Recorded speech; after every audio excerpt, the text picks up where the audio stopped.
Well, Gwinnett Church, Hamilton Hill, and Sugar Hill, can we welcome Sandra and Andy Stanley with us today? Thank you.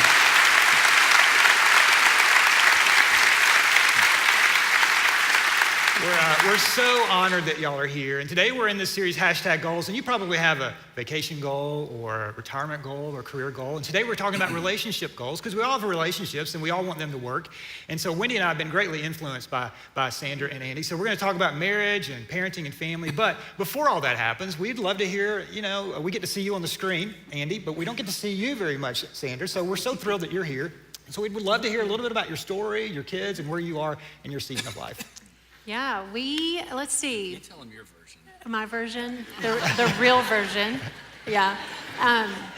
Andy and I have been married, this past summer was 30 years. Wow. So 30 years was a big one. We have 3 kids. Andrew is 26, Garrett's 24, Allie's 23. Garrett's 25, actually, just had a birthday. And then we have a foster daughter, Maisie, and she is 19. Yep. And yeah, that's... And I know you'll be shocked to hear this, we met at a Bible study. Did you see the surprised look on their faces? Pretty cliche, yeah. Yeah. Sandra was at Georgia Tech, and I was the guest grown-up speaker well into his career. I wasn't going to say anything, but I'm glad you did. Yeah. I had gotten my braces off, and I asked her on our first date, I said, because I was working with high school students, I said, have you ever worked with teenagers? She said, I just finished being one. That's awesome. that's right. It was my junior year, and he was the guest speaker. Our regular speaker was gone, and the tennis coach at Tech was a mutual friend of ours, and he basically harassed Andy into calling me and asking me out and then and so It just finally seems so he did. tacky. Hi, I'm the Bible study teacher. Do you want to go out? That was like, it's not going to do that. So That's great. So Only worship leaders Gary do came that. to me and Anyway, he sorry. said, what did you? That was He said, terrible. what did you think about Andy? And I said, that was the best message I've ever heard in my life. So I started telling him about the message and what I learned and how great it was. He said, no, I mean, what did you think of Andy? And I said, well, how old is he? It's like, Hey, I know how you feel. Like a man with a job. So It worked out. it worked out. It did work It out. did work out. It did. It did, and we're glad it did, and y'all have an amazing family. But let's back up to the beginning of marriage, and I think one of the more challenging things with marriage is we come into it with expectations. And so talk about what are some fair expectations to have, some goals, and some of the challenges that you guys had and the expectations that you brought into your marriage. I expected marriage to be hard. And I expected it was just going to be hard, and I'd never seen a marriage that I wanted to have, but I fell in love, oh darn, and so I wanted to marry Sandra, but I really went in thinking, okay, this is going to be tough, because I'd seen my parents since about 10th grade for me just fight. They fought with each other, but they fought for their marriage and with each other, and then it didn't work. And they were both Christians and both, knew the scripture. So I just thought, okay, I'm in love and I want to marry her, and I expected it to be hard. I, on the other hand, expected it to be easy because my parents had a pretty easy marriage. They were very compatible, and that was all I'd ever seen. Both of them, I still had all 4 of my grandparents. They had great marriages. So for me, there was an expectation that it would be easy. And, I think we all bring expectations into our marriages. I think for us, though, we more had expectations for ourselves. I had an expectation, having watched my mom model marriage, an expectation of what I thought I should be as a wife. He kind of had the same thing. And actually, we grew up in homes with very similar values and all of that. So we brought the same picture of all of that, which made it a little bit easier for us. Yeah. But I think it's a lot healthier when you have expectations for yourself rather than putting your expectations on the other person, expectations for them. And those are the not healthy kind of expectations when we come in and start loading up our spouse with things that we just expect them to do and be and Right. all that. And expectations always feel like a weight. Even when you have expectations for yourself, it just feels like a weight if you're trying to live up to your own expectations, the other person's. And I think for me, my I had this picture of, okay, this is the kind of husband I'm going to be, and if I ever get to be a dad, this is the kind of dad. And I really was so focused on trying to do my part right that I carried sort of an inordinate weight to the point where I would always be checking in with her, almost like, how am I doing? How are you doing? How am I doing? How are you doing? And she's like, really, I'm fine. yeah. I mean, I kind I'll of let you know. Yeah, because I was expecting there to be all this turmoil, and she's probably not telling me everything, and then one day it's going to be an explosion, because she's burying it all down in there. I just carried a picture from my growing up marriage into our marriage, which was unfair to her. So it accidentally put an expectation on her, which was kind of an odd expectation. But again, all expectations feel like weight, and I'll make this short. And the challenge with that is, when I put an expectation on you, I automatically shrink the margin of gratitude in our relationship, because we're rarely grateful for what we expect. And so the more I expect her to do certain things, then I'm going to be less and less grateful. And gratitude actually fuels generosity and fuels a relationship. So the problem with expectations is not that people shouldn't do things or fulfill their promises or their vows, certainly, but the weight of expectation, it just shrinks the margin of gratitude, shrinks the margin of love, generosity, intimacy, everything. So figuring out in a relationship early on how to, I'll own my expectations and I'll just love you and you own yours and love me. We finally got there, but we came in with different pictures and different expectations. That's right. Andy's what he said about gratitude. He modeled gratitude in our relationship so much. He would thank me for things that were expectations I had for myself, and I'm like, really, you don't have to thank me for everything. And but it really did set a tone for that, minimizing the expectations and being grateful, which I think is really huge as it relates to all of that. She was. This sounds weird. She was normal. And I was expecting less. I just came in with sort of low expectations. So I really was genuinely grateful. And she was like, well, this is kind of what I'm supposed to do. But, and the other thing real quick on the expectations front is, when we, in marriage, we're talking specifically about marriage, when we bump into the internal frustration because the other person's not doing what we expect them to do, here's what I've learned to do, and this is just some advice since I'm up here, is, I've learned from me, if I will stop, if I will pause and kind of do a gut check and get super specific and ask myself, okay, Andy, exactly what are you expecting from Sandra? Because unmet expectations feel like a cloud of emotion that's a cloud of frustration, and we rarely pinpoint it. We rarely condense it to something we can talk about, and then we let it build up and we say things like, well, I just don't feel like you love me. Or, I don't feel like you want to be around me. Or we just, something comes out. Well, how do you even talk about that? I mean, it's just like, okay. But it's, so I've learned that when I sort of feel that internal frustration, which is so rare. She told me to say that, no, it's so rare. It is so rare. I've learned that if I will pause and I will ask myself, okay, Andy, exactly what are you expecting her to do? Or exactly what are you expecting her to be? And generally, if I will pause and make myself define it and kind of put a word around it, half the time I realize, Andy, that's silly, grow up. And then it gets so small that by the time I finally, start the conversation, it's manageable, it's very specific. It's not this, well, I just feel. So there are going to be there's going to be frustration around expectations in marriage. I don't think that's avoidable. But if we can just pause long enough to own it and be very, very, very specific and begin those conversations with specifics as opposed to, I'm just, in big emotions no one can respond to. And that's just sort of, and I didn't go into marriage knowing how to do that. This is something that I learned over time. But everybody can do that, I think. And I would just say that the idea too about if you minimize your expectations, the gratitude increases. That's a phenomenal principle. And another principle that I've learned from Andy and Sandra is unexpressed gratitude communicates ingratitude. So once you have that gratitude, to communicate that gratitude is really, really important. But I would like to stick on the theme of frustration. So when you have those frustrations, where do you take those frustrations, and how do you deal with that in a healthy way?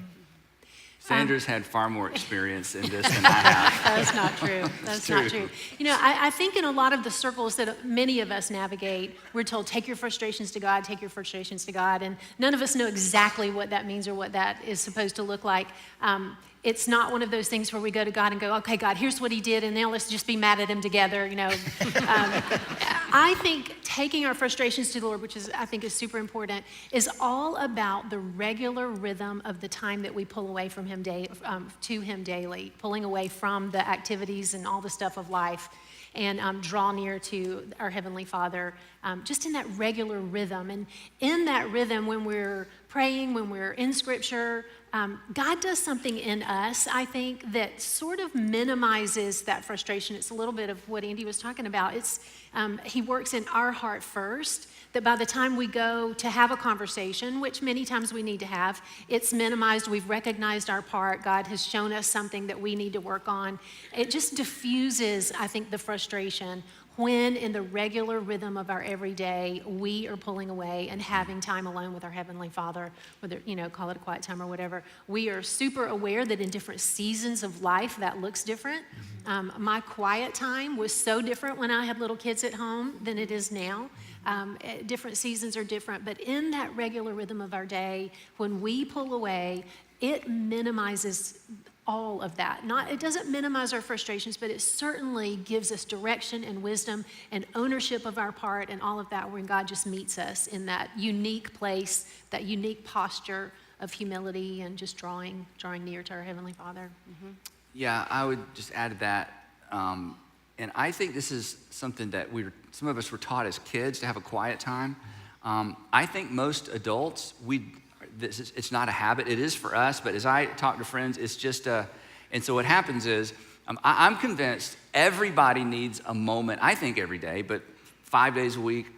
We need a rhythm or a habit, to Sandra's point, where the word I like to use is where we recenter our lives. And by that, I mean we sort of decide, okay, what's important, what's most important, you know, where am I in the broad spectrum of things? I like to use the Lord's Prayer because my Father who art in heaven, hallowed be your name. I like your front and center. Your will be done. You know, your will be done. My will is submitted to your will. Your will be done on earth as it is in heaven. In my world as it is in heaven. And I like to work through the Lord's Prayer. It recenters me. I'm dependent on you for my provision, my pardon, my protection. You are the great God. I'm the little speck that is here for just a second, here today and gone tomorrow.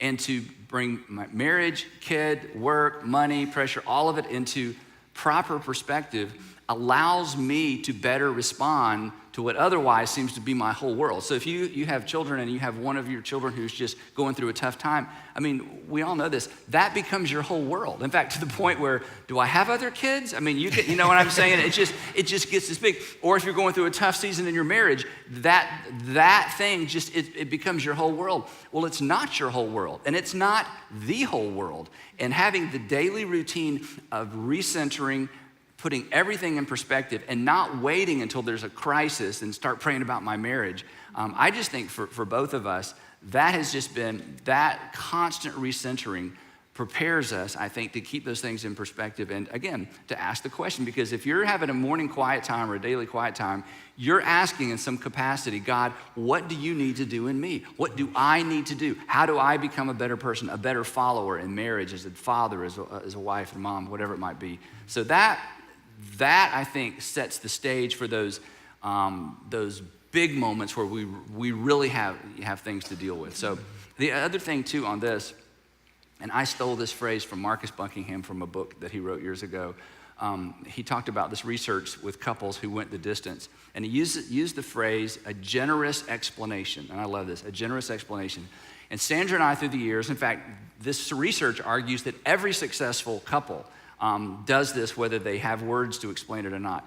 They give each other a generous explanation. So when I find myself frustrated with her, my natural tendency, and you should tell, she has so many stories. She gives me a generous explanation all the time, including this week. We had an opportunity for a generous explanation. Seriously, and a generous explanation is, this is what I thought he was gonna do, and this is what he did, and there's a gap, and we choose what we put in the gap. And successful couples choose to to come up with or manufacture oh, well, I bet this happened, or oh, I bet this. I'm going to give him or give her the benefit of the doubt. I bet there's an explanation, instead of immediately just going to the negative. And when I read that in the book, I thought, we through the years have developed that habit, and because most of the time it's not as bad as we think, and the person's not evil and wants to be late and wants to frustrate, and so anyway, and our knee-jerk response isn't a generous explanation. Our knee-jerk response and our immediate response is, they did it again. Did it again, or whatever. And it really is a habit to develop over time, and it is so worth it. It is so worth it. Another thing as it relates to all of this and but they're frustrations. wondering what I did this week. So, this week, do we need so to tell them? I'll tell them, because that when was my this next happened, question. Yeah. no, I know. When this happened, I thought, how can I be so stupid? So this was Administrative Assistance Week. So it was Administrative Assistance Week, FYI, in case y'all missed it. And Sandra went to all this trouble to get Diane and Darcy, who helped me just keep my life straight, these cool gifts, these pillows. And this has happened so many times. She puts them on the kitchen counter with a note. I'm going to get all the credit at the office for this awesome work she's done. So what do? I walk off, and just leave them. It's like, right. So when I get in the car, I'm almost there, and I realize, oh, I've done it, and I've done it again. And tell them what you do. So what I need to do is barricade the door. That's my lesson learned.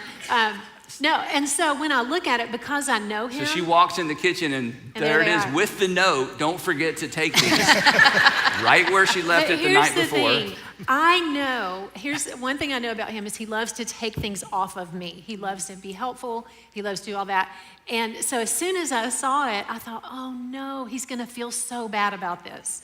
But that's Is that a great wife or not? Response, That's like. because it's true. That's generous.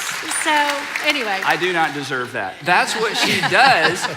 But when she does that, what does it do for me? It motivates me to not be such a whatever you call a person that does that over and over, But that's what I mean. It's a generous explanation. He means well. And when a couple gets in a rhythm of generous explanation, there's almost a sense in which love is blind and in a healthy way. Yeah. And you're going to do something with those frustrations. But when both people lean into that, it's a powerful thing. So. Yeah.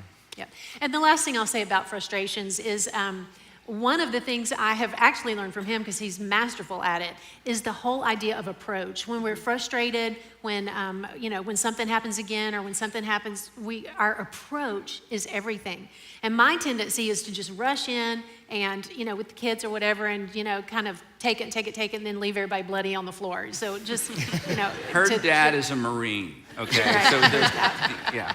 And but approach is everything. And when we say approach, it's timing, it's thinking about mood, it's thinking about temperament, it's thinking about word choices, it's taking into consideration the other person and the situation and the variables that are at play, and approaching a conversation or approaching a difficult conversation, thinking about the timing and all of those things. We learned this with our kids and parenting, and it's huge with kids, because all of you who have multiple children know they are so different. They come from the same gene pool possibly, but they are all completely different. So with Andrew, our oldest, the approach with him was always direct. Just give me the facts, tell me what you want me to do differently, I'm gonna do it. That was our oldest. Either one of us could talk to him, didn't matter. With our middle one, I learned with him that if I'm scratching his back, I could say anything to him, I could tell him things, I could correct things, and he would receive it. So our thing with him when a hard conversation needed to happen was it needed to be me, just because of our temperaments, and it needed to be during a back scratch. For Allie, our youngest, it was Andy. Andy was so good with her. He would go to her room, they would sing some Taylor Swift songs, when she was in high school. And then he could just ease into that conversation. So approach is everything, even with our spouses. It really is just everything, because our goal isn't to be right. Our goal is to preserve the relationship. You can write somebody right out of a relationship. You can break a relationship simply because of your approach. But that's, the goal isn't to correct. The goal is to build relationship. And handling frustration the wrong way without taking approach, can be the wedge. Right. Or frustration can build a relationship, but the approach is great. Yeah, no, that's great. And when you have frustrations, you've talked about responses. our ultimate response typically needs to be that of forgiveness. So talk about what forgiveness has looked like in your marriage. Forgiveness is a tricky thing, and Jeff has talked about this here, and you may have heard me talk about it before too. And again, if you're raised in a Christian environment, it's like, oh, somebody get a call. That's okay. You can answer it. It's fine. Sorry.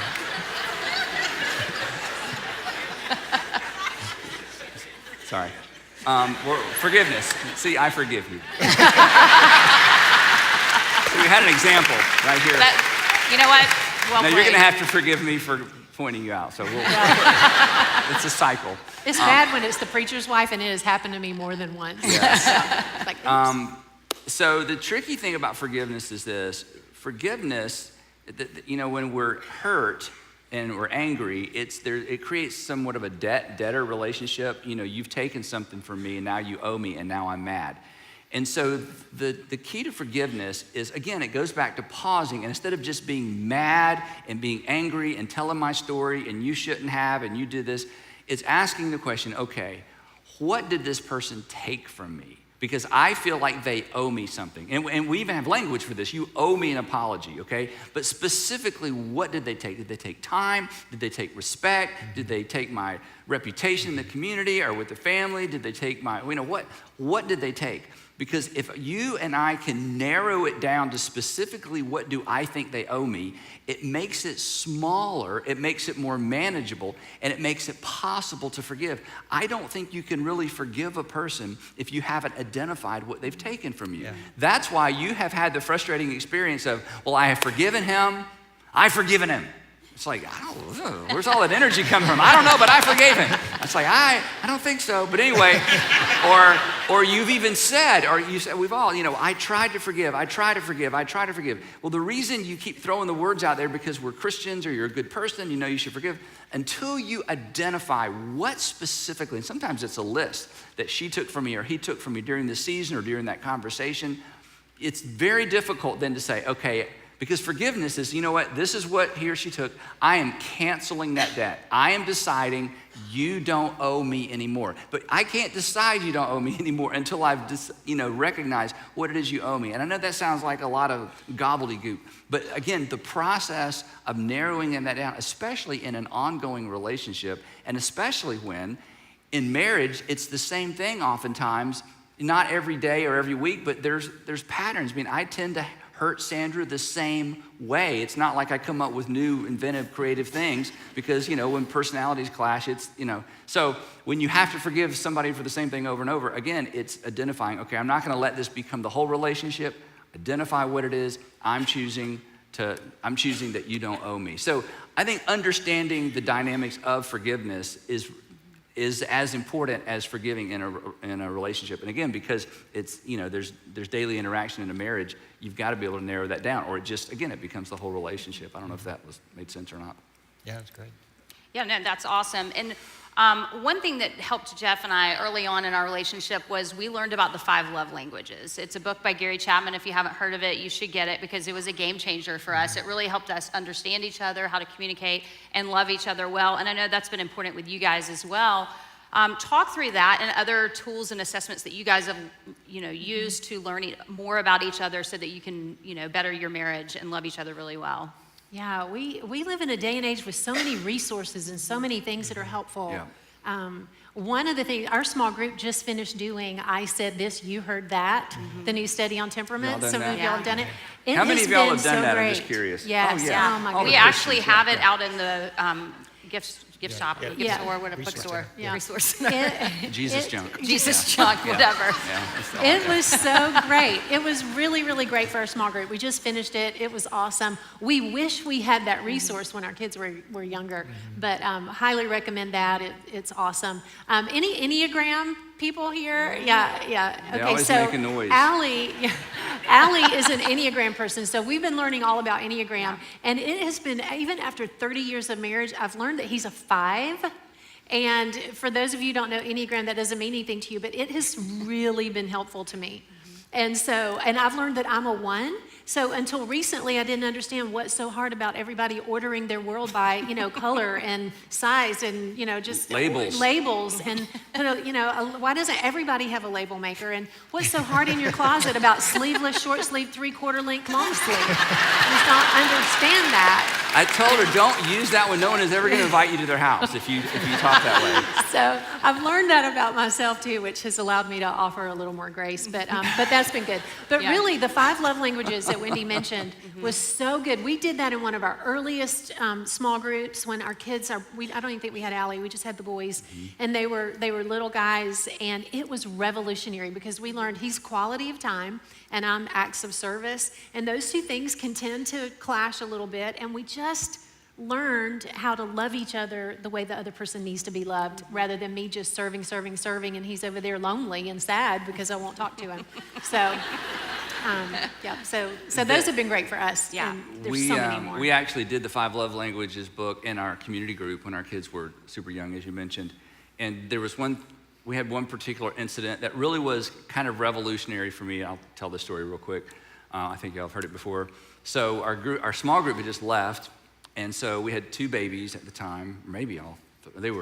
We had babies because we had a baby monitor, part of the story. So Sandra went upstairs, and small group left, so there's dishes and coffee cups and stuff out. She goes upstairs to check on the kids, and so the baby monitor speaker is on the kitchen counter, and she's upstairs. And so I'm downstairs cleaning up the kitchen, and I have a tendency to clean up the kitchen loud. I think part of it is I want credit, so I want people to know I'm doing this. So the neighbors call, you're cleaning up the kitchen. Cleaning out the dishwasher as loud as I can. Anyway, I don't think I was being loud on purpose, but all of a sudden, I hear the voice of God. It was actually Sandra upstairs, but it came through the speaker. Because you know how you have those things cranked up so you can hear so she's leaning down into the microphone upstairs, and here's what she said. She said, because she's acts of service, she said, "Do I hear someone down there loving me?" I know. And I'm telling you, a light switch went on in me. Not thanks for cleaning up the kitchen. See, because acts of service, it wasn't just cleaning up the kitchen so we can be efficient and go to bed early and get up early. It's, no, you have initiated service, and for me, this feels like love. And I'm telling you, it was like, oh, this isn't cleaning up the kitchen. Every time I clean out the dishwasher, this is like romantic for her. I'll clean up everything. It's unbelievable. Vacuuming, you sit down, I got this, But it really, because our tendency is to love people, of course, the way we want to be loved. And I'm acts of service, so why can't we just go to a restaurant and talk all night till they run us out? And she's like, we have things to do. We're done eating. Why are we still sitting here? We're finished eating. Why are we yet? So just that tool was so revolutionary for us. And then the temperament study that some of you have done, I tell you, if you have children, because we knew a lot of it, I so wish we had had this tool that you have now when our kids were little, because of our 3 kids and their temperaments. We have a yellow, and for some of you know what a yellow is. They're super extroverted. They want to have fun. Who's going to be there? If they know, it's just all about. And I'm not a fun person. Sandra's not that fun. I mean, we have fun, but we're not fun people. But you should see their closets. Yeah, we're very. So anyway. I would have done a much, much better job being a father to Garrett, our middle one, if I had had this frame of reference. I'm telling you, and I've told him that. I mean, we talk about it. So it's such a great tool. So please take advantage. And we've been married 30 years, and again, just went through this temperament thing and the Enneagram thing. So helpful. So you got to take advantage of this. And you don't have to have young kids. I mean, really, understanding temperament, we're able to use that with our adult kids. And Enneagram, and it's too. great. It's super helpful. Too, yeah. Enneagram's a little more complicated, but it's great. And any way you can learn more about your spouse or kids is amazing. And we learned that early on because I'm words of affirmation and Wendy's quality time. So I would get up early and leave her notes at the coffee pot and all that, and just so excited that she was going to read these notes. And about 10 o'clock, I didn't hear from her. So I called her and said, "Did you not see my notes?" Right? To which she said, when are you going to be home? So that's quality Yeah. time. And then I realized, oh, I'm loving you out of words of affirmation. So it's just really, really helpful. Yeah, so it's been Yeah. super helpful. You were Yeah. looking for some words of affirmation. It's so great. I've learned that now. That's I how have. it works. You play to your Thank own you for strength. the I note. think being a student of the people we love, whether it's our spouse, our kids, our sister, our parents, being a student of the people we love and figuring out how to love them the way that they will receive it and feel it is the most important thing. Well, and you told us, Sandra, because this is so great about, you begin to learn not just about your spouse, you begin to learn about yourself. Right, Remember, you were a and little dial it disappointed back. with the color that you were. Yeah. Yeah, so yeah, I'm red. And so I didn't know it was red. I thought I was blue and I was happy about being blue. And then I found out I was red. I had like a little identity crisis thing. And I was upset because nobody was surprised. Yeah, All I the had to kids connect were on like, red. no. That's awesome. Well, one of the principles that we'd love for you to lean into is who you listen to is a preview of the future you. And that's one of the reasons we wanted to have Sandra and Andy here, we wanted to listen to them. But we have an incredible counseling network of people that can speak wisdom, whether it's marriage, family, whatever. So let's talk about counseling. And Sandra, specifically, have y'all ever gone through counseling? I've sent Andy. So does that count? That does. You get a check. She's not kidding. You can share about that. About my counseling experience? Well,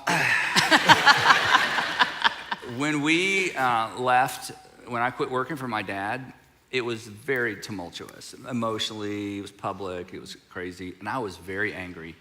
And my dad had a counselor actually named Steve, and so Steve invited me to meet with him under the auspices of kind of trying to reconnect and rebuild with my dad.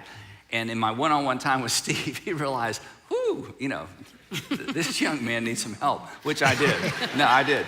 And it was so life-giving, and it was so life-changing. And,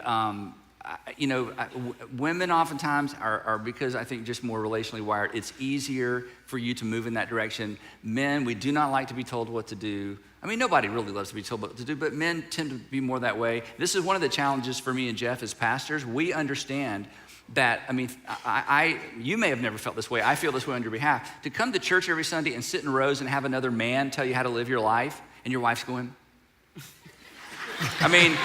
who wants that, right? Patting him on the knee. I know. It's like, great. So I'm an idiot, and Andy and Jeff know everything. I know. You really wish you were married to them and not me. No. So there is this weird dynamic. So men were a little bit more stubborn, and we're not as, I heard this quote, I can't say it exactly right, but they use this word influenceable and influenceability. We have lower influenceability. We are less inclined to be influenced by another person oftentimes than a woman. But we need it more because we're not as relationally intuitive sometimes. So yes, I started going to see a counselor, and then I would, sometimes at home things would kind of be revving up, and Sandra would just so gently say, I think you should go see Steve now. That's what she'd say. I think you need to go see Steve now. And I was at least, connected enough to realize. I think sometimes it was more like, maybe you need to take that to Steve. Maybe it was more like that, yeah. Because she's red. Anyway. And she was working that neck, I'm telling you. I was headed out the door to see Steve. Anyway.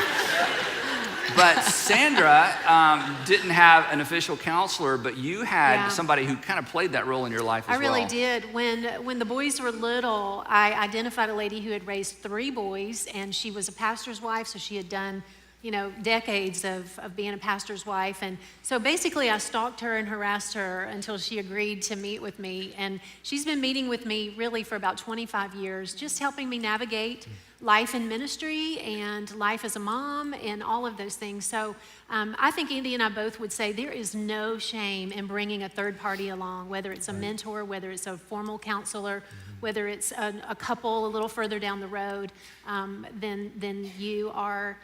There's just so much value in that. There is so much value in even learning how to do some of the things we've talked about before. Somebody who's been down the road and who's done that. Yeah. I think that's incredible, because the truth is your past will creep into your present, and it will impact your future and the future of your kids and the future of the people that you love. So if there's stuff, rattling around in there, please remember there's no shame in getting some help with it, getting it dealt with so that it doesn't creep out and get all over the people that you love, because that is the tendency. Can I say one more for thing about stuff. that? So when Sandra talks about having this woman pour into her, some of you young moms are thinking, I want a woman like that. And some of you older people like our age, whose kids are grown and gone, thought, oh, I wish I'd had someone like that. So I want to say something to all of you who are 40 and over. You should be that for younger people, younger men, younger women, younger couples. And you think to yourself, because we've had this discussion so many times, well, we don't really know anything. Yes, you do. If you want to find out how smart you are, and you've been married for 15 years, talk to someone who just got married. You'll be like, we are so smart. Because they don't know anything. And what they think they know, they're wrong. So you have a life, you go, oh, but we didn't do it well. Exactly. We learn more from people's mistakes than wrinkle-free perfect marriages. When you see somebody who has seemingly have a perfect marriage, you think, well, I can't do that. So leverage that pain, leverage that frustration, leverage that failed first marriage, leverage that prodigal son or daughter who finally came back.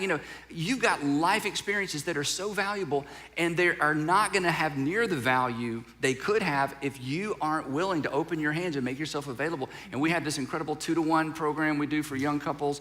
But one of the things Sandra and I did for a year one time is we pulled out of our community group and we just visited young marriage groups and just said, ask us anything you want. And we would get in the car going, oh, we are so smart. Because, you don't know what you know, and you don't know what you've learned the hard way and the easy way until you're with it. So there is, in the church, we should be the most mentored and life-on-life rich community in the world. Because again, we know what we wish we'd had, we can give that to somebody else. We know what we had, we give that to somebody else. So whether it's through the church, formally, informally, just would you consider, those of you, again, you're a little further along, making yourself available, not because you have a perfect story to tell, but because you have insight and knowledge you've gained that there's someone who, again, may be able to skip a whole season of their life or chapter of their life because of your willingness to invest. And for some of us, our stories are stewardship. Stewardship of our stories is leveraging what we've learned, leveraging what we've been through for the benefit of other people. And often in church, we can be lulled to thinking that we're supposed to pretend that we have it all together. And if you're new to Gwinnett Church, we say, hey, this isn't a museum of perfect people. This is a hospital for broken people and there are so many potential great mentors here. They're awesome. No, that's great. So to kind of pull it all together, there are essentially, for most marriages, 4 different stages you go through. So let's walk through those, and you tell us what you've learned from those seasons and kind of what each season entails and what you've walked away learning. So starting with your newlywed season, you're newlywed, no kids, what was that like? It's hard to even remember. It's hard to remember that. I'll tell you what, go ahead. Well, I was just going to say, it kind of goes back to what we just talked about. We really did identify some couples and some individuals that we wanted to ask to pour into us, and we just decided to kind of be bold and ask. Took them to dinner. Took them to dinner, yep, and met with them and learned, and that was a big thing for us during that season, because one of our goals was we really want to get this right. We want to get the marriage thing right. We want to get the parenting thing right. That was a goal for us, and one of the ways in that newlywed season was to surround ourselves with some people who, to us, from the perspective where we were, looked like they were getting it right and had some things that we would want to learn. So we did that, and we even invited them into our small group from time to time, because we've done small group almost our whole marriage, and we would invite these couples a little further down the road to come in, and that was what just sparked our answer idea. questions, Just let us pepper you with questions. And the other thing we did, and a lot of you doing this, is we served, because when we were early married, didn't have kids, and we were super involved in the church, and we were super involved in student ministry, and just took all that extra time and energy and just really poured it. And we say all the time, some of probably our most fruitful season of our, quote, ministry life together was those pre-children years working with high school students who are now grown and have kids and teenagers and college students of their own. And because we've stayed in the Atlanta area all these years, to see that multiplier in terms of pouring into high school students, it's just an incredible investment. It really was. Yeah, no, that's good to take advantage of that time you have, because then you have kids. Yeah. And you lose all of that time. Yeah. Yeah. So talk That's us right. through that season and what that looked like for you guys with small Yeah, children. That season was exhausting. And, you know, when you think about just little kids, it's physically exhausting. And for those of you who are in the little kid season, I'll just say to you, it does get better. When they get to be teenagers, it just becomes mental. Yeah. So it's different. But during those early parenting years, we just decided there's some categories of things that we're going to say no to. We kind of had some categorical no's because we just wanted to be able to be present in raising our kids. We wanted to be able to be to not miss the good stuff, because you know, as parents, that you move out of a season, you don't get that back, and if you miss it, and you just don't get it back. So we kind of developed some categorical no's. Andy said no to almost every kind of traveling during those years, just because, you know, it wasn't a part of what he had to do. It was opportunities, but we just decided this is a no for now, not for always. And as a mom, I did the same thing and just kind of backed away from some things for a while. And we prioritized in those years eating dinner at home. I think that was when people ask, you know, Andy, what was the thing? Was it, you know, family devotions? I'm like, no, they were kind of lame. Obviously, I just was not a good family. But we had dinner at home, because the goal of dinner is not eating. It's conversations that only happen at a dinner table. And you don't get that at a restaurant like you do at home. And not that everybody has to be a cook, but, you know, or, you know, love to cook. But I just think those consistent years at home, having dinner with our kids was huge in terms of reconnecting and keeping them connected. Right, and as you all know who have kids, it gets busier and busier and harder to do that. So as our kids got a little bit older and had activities and stuff, I would text everybody, group text, and say, okay, this week, dinner at home Monday night and Thursday night, don't and plan anything. or whatever. Don't plan anything those nights, just to be intentional about making sure that we had that time, because as they got older, everybody, I don't know who told them they could have lives of their own, but they did. So They were running from those closets. Right. So. Probably there is that. No, so then they do grow up to be teenagers. Talk about those years. Yeah. Again, temperament, understanding. I mean, that's the big thing. When we look back, we think, wow, if we could have understood temperament back then, it would have changed some things, particularly for the one that was most different from us. So that was a big one. And then we learned this from Shanti Feldhahn's book. I don't remember the name of the book. For Parents Only. For Parents Only. If you haven't read For Parents Only, little tiny book, incredible book. And in there, she talked about during the teenage years, the number one rule is don't freak out. Don't freak out. Don't freak out. Because they're going to tell you stuff that's going to make you want to freak out. Yeah. And if you freak out, they don't talk anymore. And it was great. It was like, don't freak out like over cheer at the ball game. That's freaking out. And don't freak out like when they tell you something bad that happened at the neighbor's house. Just never freak out. Just be like, oh. So when you put out the fire, then what did y'all do? You know, you just never freak out. And I'm telling you, we held, and they would get up and go upstairs to do homework from the dinner table, and we'd be looking at each other like, after a while, we didn't even have to say it, but our thought was, would you have told your parents that when you were a teenager? Never, because they would have freaked out and shut it down. We're just like, that's great, you know? We learned, so yeah, don't freak out. I think that's all I remember from those years. You can freak out when they leave the room. Yeah. Oh my gosh, Yeah. what are we going to do? Yeah. No, And then that's empty nesters. Yes. You're Great. into It's that now. Even the kids' closets are clean now. It's amazing. Trying everybody's. You know, I would say in this season that we're in now, and kind of looking back, invest in the kind of relationship you want to have when you're an empty nester. And that means even during those busy years, you look at your kids and say, you know what, mom and dad are having a conversation right now. We'll talk to you in a few minutes. Or we would hit the road and go out of town by ourselves regularly, you know, at least once or twice a year without kids. Because we did have a goal of wanting to still like each other a lot when our kids were out of the house. And we have loved these empty nester years because swinging of that. back around to the big theme of goals, and I won't tell this whole story because it's too long, but after Andrew was born, we were on our way to vacation, we had a long conversation about, oh my gosh, we have a child, and what are we going to do? And we set a goal that really became the North Star specifically for our parenting, but it certainly impacted our relationship as well. And our North Star goal for our family was that our kids would want to be with each other and with us when they no longer had to be. That our kids would want to be with each other and with us when they no longer had to be. That when they grew up and were on their own, that they would still enjoy being together and enjoy being with us. So and I'm telling you, And I got that from Sandra's family because they were that way, and I thought that is the win. So we parented through that grid. We tried to manage our relationship through that grid. We managed how they treated each other through that grid. And so now we're on the other side of that, and our kids love to be together, and they at least appear to love to be with us. And I'm telling you. And it wasn't perfect and beautiful either. I mean, they did not prefer each other during certain seasons of life. Normal, yeah. And it did come back around. So it's not like, oh, well, that's easy for you to say because you had kind of a wrinkle-free. But having that way. North Star as a Right. family, and again, measuring things against it. And just having a grid of just, Yeah. through which to make decisions as it relates to wanting to get there. Yeah, made a big So difference. Sure. Anything you'd do differently? I would. I know 2 things. I wrote down 2 things. Yeah, go ahead. I would not be so uptight when my kids were little about just being children. I wish I had played more. Again, I'm not a fun person. I can be funny, but I'm not fun.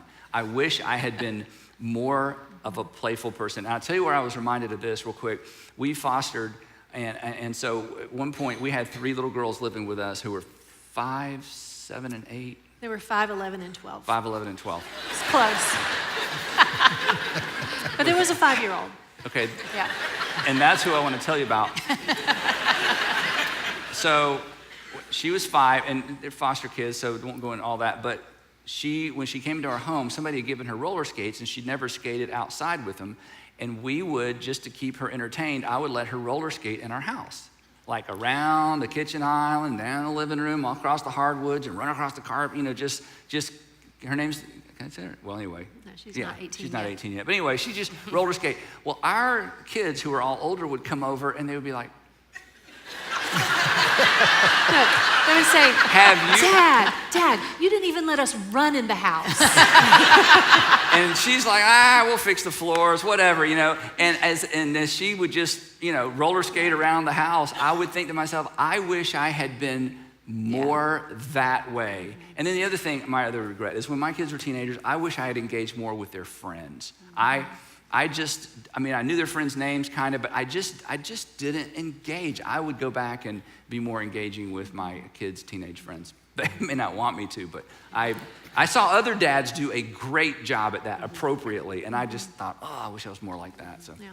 Yep. And we certainly have that as well. When I used to drive the kids to school, I would make them listen to Success Magazine CDs.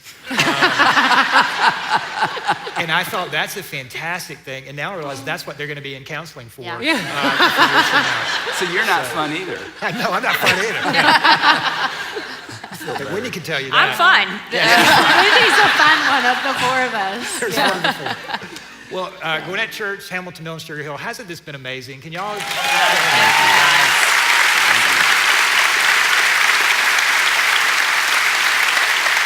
And Andy, I'd love for you to pray for us and just close us out. And we're grateful for y'all kicking off the series. Absolutely. In Hamilton Mill, I don't know where the camera is, but you guys, we're so amazed And excited. for you and what's going on over there and what happened last weekend at Easter.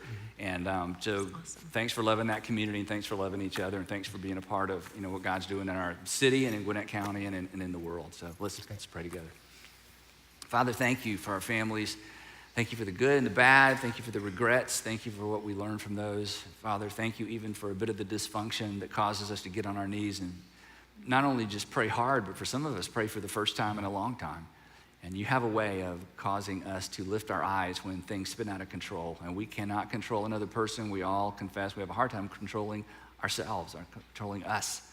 So just give us the grace to see each other the way that you do. I pray that every husband listening, you would give him eyes to see his wife the way you see her and to respond appropriately the same way. And every married woman, to give her the eyes to see her husband the way that you see him and to respond correctly. And help us to see our kids the same way as well, because at the end of the day, we are all your children.